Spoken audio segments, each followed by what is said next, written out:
Salut à tous, bonjour. Et oui, aujourd'hui, c'est la première pour le connard du catch. Et pour cette première vidéo, on va faire la vidéo prédiction pour le pay-per-view Impact Under Siege qui se déroule du samedi, dans la nuit du samedi 15 mai au dimanche 16 mai. J'ai pas l'heure exacte, mais ce sera en direct sur Fight TV et en direct sur Impact Wrestling Plus, l'application. Donc tout de manière légale et de manière tranquillement lisible. Donc aujourd'hui, on va parler de cette carte-là. Franchement, c'est une bonne carte. Il y a quand même pas mal de bons matchs, mais il y a deux choses qui me gênent depuis que j'ai repris Impact. Et bon, on va parler de la AEW et je crois qu'il y a des gens qui seront pas d'accord avec moi, qui seront pas contents. Mais bon, ce sera mon avis. Et si vous avez des contradictions, ce sera dans la barre des commentaires. Mais d'abord, on parle des matchs qui vont venir pour ce week-end. Alors, on va commencer par le match qui a été rajouté sur Twitter il n'y a pas très longtemps. Brian Myers contre Black Taurus. Un match bouche-trou. Il faut dire, il faut être honnête, un match bouche-trou. Brian Myers est en rivalité ces dernières semaines avec Matt Cardona. Et ce match est tombé du ciel comme ça. On ne sait pas pourquoi. Donc je vais donner une victoire pour Black Taurus. Le match, je pense qu'il va durer 7 minutes 30. Pas plus. Et il faudrait que le match soit assez court. Ensuite, on va parler d'un match de championnat. Un match qui me tient très à cœur. Le match pour les titres par équipe des knockouts entre Jordynne Grace, Rachel Ellering contre Flavia and Fire and Flavia. J'ai interverti. Donc Kira Hogan et Tasha Steelz. Franchement, la division knockout se porte très bien. Toujours au top, toujours au top. Et de toute façon, Jordynne Grace et Rachel Ellering, Rachel Ellering qui est arrivée il y a 2 semaines, elles ont le vent en poupe, elles gagnent tout, elles écrasent tout. Première nuit de Rachel Ellering à Rebellion, elles gagnent le titre par équipe. Et en plus, franchement, elles sont complémentaires, je trouve. Ouais, elles sont très complémentaires. La bonne nouvelle, c'est que Jordynne Grace a re-signé pour 3 ans avec Impact. Il y avait des rumeurs qui parlaient d'elle à la WWE, mais finalement, elle a décidé de rester là où elle se sent le mieux. Et victoire de Jordynne Grace et Rachel Ellering. Et oui, franchement, je pense que ce match va durer 13 minutes, 13 minutes 20. Voilà, pas plus. Ensuite, un match intéressant, un match single. William Morrissey, a.k.a. Big Cass, contre Willie Mack. Alors franchement, William Morrissey, Big Cass, il est en magnifique shape. Je ne sais pas si vous l'avez vu, mais de toute façon, il y a les vidéos qui tournent, les highlights. Mais putain, comment il s'est bien repris en main. Et aussi, surtout, allez checker son interview avec Chris Van Vliet si vous comprenez et parlez anglais. Parce que franchement, c'est super intéressant, super touchant. Tout ce qu'il a traversé, ses addictions, comment il s'est battu. Et franchement, comment il s'est remis en main. Et franchement, c'est très inspirant. Et quand même, cette interview a donné presque la larme à l'œil. Hein. À certains moments, même Chris Van Vliet, au moment de l'interview, il disait mec, tu vas me faire pleurer là, parce que franchement, ton histoire, elle est belle. Elle est belle après tout ce que tu as traversé, toutes les galères que tu as eues. Non, franchement, c'était beau, c'était beau. Et donc là, je me perds un peu, mais c'est comme ça sera comme ça dans la chaîne. On parle, on est passionné de catch, on aime le catch. Donc, alors, William Morrissey contre Willie Mack, pour moi, il faut qu'il fasse un squash. Parce qu'il faut bien établir William Morrissey comme un top guy. Et parce que déjà, ce qu'il avait fait à Rébellion, il avait fait du sale. Il faut qu'il continue sur cette lancée. Il faut qu'il squash en plus quand même un gars assez connu dans le roster d'Impact. On va dire un ancien quand même, un OG, Willie Mack. Donc, squash. Il faut un squash. Victoire de William Morrissey et je prédis le match en 6 minutes. Ensuite. Déjà, je vais faire une petite parenthèse. Il y a un match qui n'a pas été encore annoncé, mais je pense comme c'est les prédictions de toute façon, je pense qu'il y aura le match entre Deonna Purrazzo et comment ça s'appelle, Tyler Wilde pour le titre Knockout qui va être annoncé sous peu. Je pense le show de Impact sort demain. Donc je pense que quand je vais regarder ça demain tranquillement, je pense qu'ils vont annoncer ce match. Tyler Wilde qui est revenu il n'y a pas longtemps. Mon Dieu, 10 ans sans catcher, où j'ai pas vraiment suivi tout son parcours, mais 10 ans après, elle est en forme quand même. Hein. Ah, franchement, Tyler Wilde, elle est impressionnante. Ses dernières sorties, franchement, elle est pas mal. Elle est bien en forme. Deonna Purrazzo, son règne est très très bon. Mais je pense que, comme avec ODB, je pense que de toute façon, si le match est annoncé, victoire de Deonna Purrazzo, avec quelques interventions, je pense. Et je pense que Emma aussi va tourner autour de Tenille Dashwood, pardon. Je suis toujours WWE.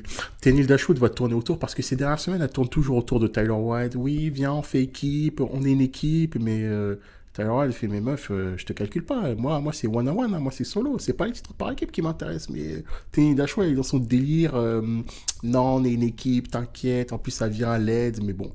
Elle lui demande pas vraiment son avis et voilà, s'incruste, mais c'est assez mignon, mais voilà. Mais je pense que si le match est annoncé, elle va coûter la victoire à Tyler Wilde et victoire de Deonna Purrazzo.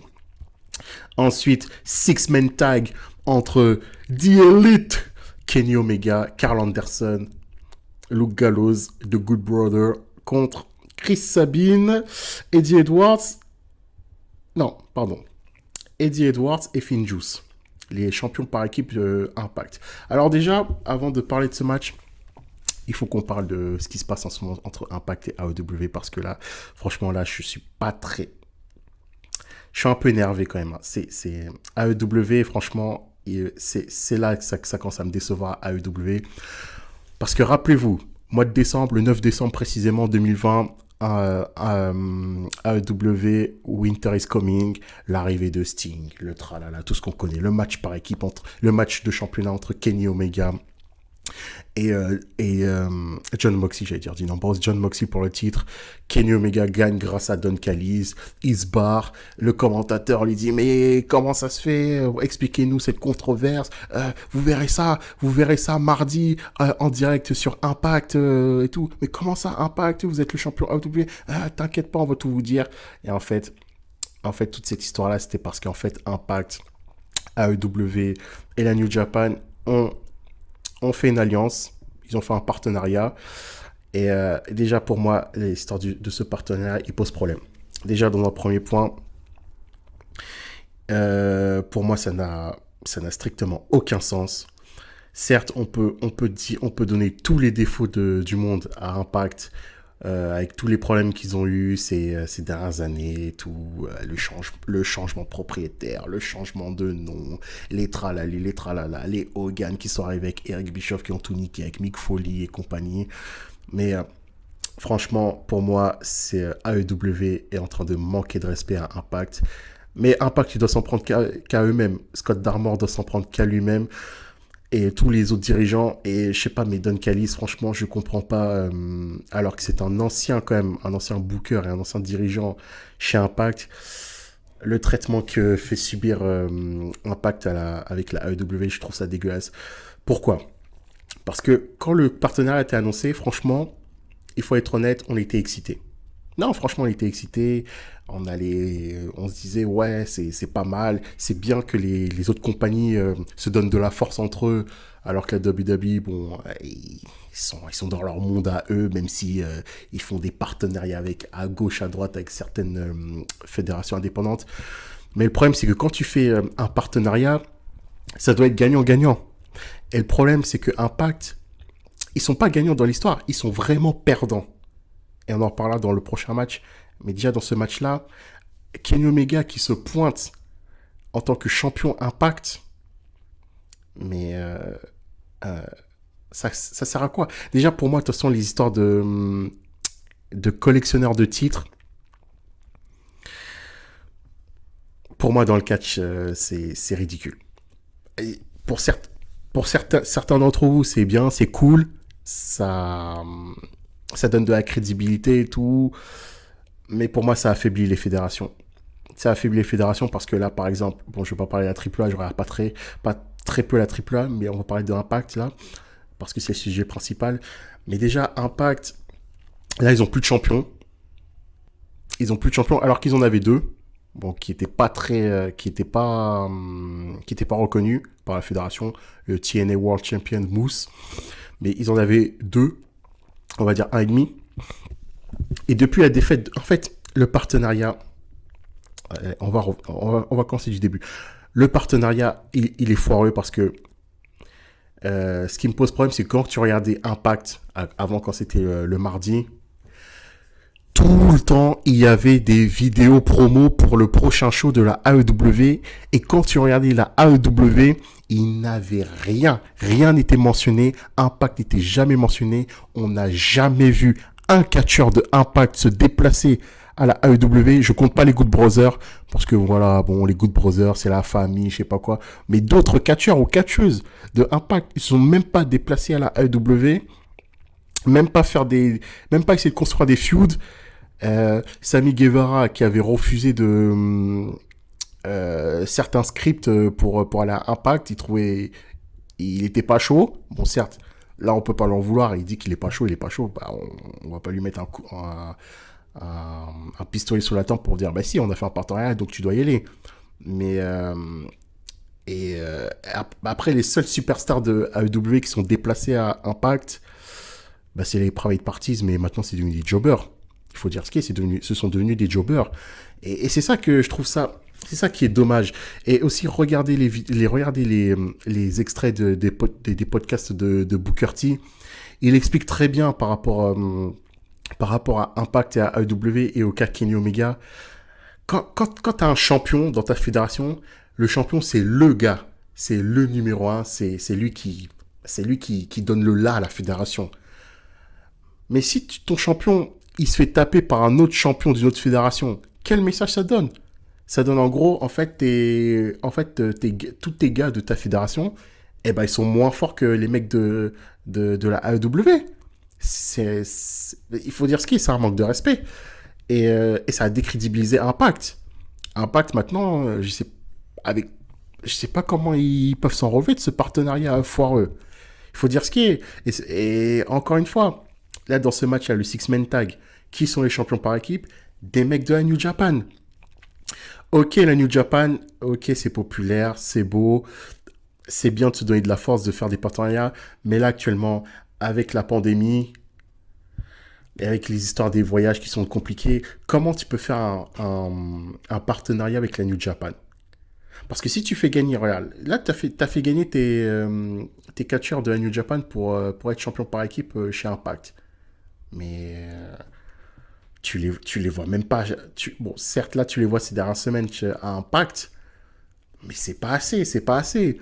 Et là, j'en reviens, par exemple, à un cas à la WWE où tous les fans râlaient, le cas Brock Lesnar. Quand Brock Lesnar était champion, qui était jamais là, tout le monde chouinait, il est jamais là, de toute façon, il nique tout, il n'y a pas de compétitivité, il vient tous les 3 mois et tout. Parce que c'est vrai, quand on regardait des pay-per-views de Raw, et qu'il n'y avait pas de champion, limite tu te disais à quoi ça sert de faire des pay-per-view alors que les matchs qu'ils te proposaient, c'était limite des matchs que tu pouvais voir à Raw. Et ben Impact, c'est ça le problème. Impact, c'est que là en ce moment, là, il y a... Là, je sais pas. Franchement, il y a plus de compétitivité. C'est comme t'es entre guillemets, tes champions principaux, champions par équipe et champions du monde, bah, c'est même pas des gars de ta fédération. Tu peux même pas créer des scénarios, tu peux pas créer des bookings. Et aussi, je suis désolé, mais faudra parler du cas des Young Bucks, de Don Callis, de Kenny Omega. Comme on sait que c'est des bookers de la AEW, c'est eux qui font le booking. Bah, où sont les bookings pour le partenariat avec Impact? Impact, ils sont juste à côté de chez vous. New Japan, ça peut se comprendre, c'est difficile de faire des... Bon, ils font quelques matchs à droite, à gauche, des matchs pour le titre US, IWGP avec John Moxley et tout. Mais Impact, ils sont juste à côté. Et aussi, Chris Jericho l'avait aussi dit dans une interview, ça n'a aucun sens. Ça n'a aucun sens d'avoir fait ce partenariat avec Impact. Ça n'a aucun sens. En plus, la AEW est une jeune fédération. Elle est jeune, ça fait même pas 3 ans qu'elle est ouverte. Impact, on peut dire ce qu'on veut. Oui, ils ont fait beaucoup d'erreurs, ils ont beaucoup de défauts, mais c'est quand même un OG qui est quand même encore en place dans le monde du catch. Ça fait plus de 10 ans que Impact est dans le monde du catch. Et comment ça, des newbies avec Tony. Putain, Tony Khan. Ah, je le supporte pas. Sa tête, je supporte pas. Qui viennent... Pour moi, ils ridiculisent Impact. Déjà, à chaque fois... Déjà, moi, j'étais excité au début. Je vous le cache pas, j'étais excité de ce partenariat. Mais quand je voyais les shows de Impact et qu'à chaque fois, il y avait des vignettes de la AEW. Oui, n'oubliez pas, mercredi, il y a tel match, il y a tel match, il y a tel match. Limite aussi, parfois, ils faisaient des petites piques à Impact dans leur propre show. Et quand tu regardais AEW, Impact n'était jamais mentionné. Alors que juste le truc qui est juste Impact était mentionné parce que voilà, un match pour unifier les titres est tombé du ciel comme ça. Kenny Omega contre Rich Swann. Voilà. Voilà, je me suis un peu perdu, mais de toute façon, c'est comme ça. Il sera ici comme ça sur cette chaîne, des freestyles et tout. Mais moi, ça m'énerve. Franchement, ça m'énerve. Et Impact ne mérite pas ça, franchement. Donc, on va dire victoire des Good Brothers et de Kenny Omega. Tout simplement, victoire logique. Et ensuite, voilà le 6-way match. Number 1 contender pour savoir qui va affronter Kenny Omega à Slammiversary. Est-ce qu'ils ont dit Slammiversary? Je sais plus trop, il faudra que je vérifie. Alors, Chris Sabin contre Chris Bay, contre Sami Callihan, contre Matt Cardona, contre Trey Miguel, contre Moose. Alors déjà, premier point, où est Rich Swann? Souvenez-vous, si vous regardez Impact, avant son match contre Kenny Omega, Moose avait confronté Rich Swann. Il lui a dit, mec, si tu perds le titre, t'auras affaire à moi. Il aura des conséquences. Pas de conséquences. Rich Swann a disparu depuis. On le voit plus. Et bien voilà, c'est ça aussi le problème. Il n'y a pas de booking logique. Impact s'est mis entre guillemets dans la merde tout seul. En fait, il y a deux torts. Il y a des torts de l'AEW, mais Impact aussi. Mais les gars. Bref, voilà. C'est un fourre-tout en ce moment, Impact, là, c'est un fourre-tout. Heureusement que la division Knockout est bien. Pour revenir au match, alors, le six-way, quand même, compliqué. Hein. Chris Sabin, Chris Bay, Trey Miguel, Matt Cardona, Moose, Sami Callihan. Alors, déjà, ces dernières semaines, il y a eu des segments entre Sami Callihan et Don Callis et Moose. Donc j'hésite entre l'un de ces deux. Ah, c'est chaud. Ah, c'est chaud. Je mettrai Moose pour affronter Kenny Omega. Je mettrai Moose. Ouais, je mettrai Moose. Moose pour la victoire. Voilà, donc première vidéo pronostic. Donc dites-moi en commentaire vos pronos tranquillement et qu'on kiffe le catch quand même. Laissons le catch nous faire kiffer et puis voilà. Et moi je vais regarder ça tranquillement dans la nuit de samedi à dimanche sur mon Impact Plus. Et franchement niveau hype de ce pay-per-view. De toute façon, il y a deux matchs qui m'intéressent. Le titre par équipe des knockouts et le six-way match. Donc, sur une note de 10, je mettrais 6. Je mettrais 6 quand même. Voilà, c'était la première du connard du catch sur Impact Under Siege, le pay-per-view, les prédictions. On se retrouve pour une prochaine vidéo. Salut à tous.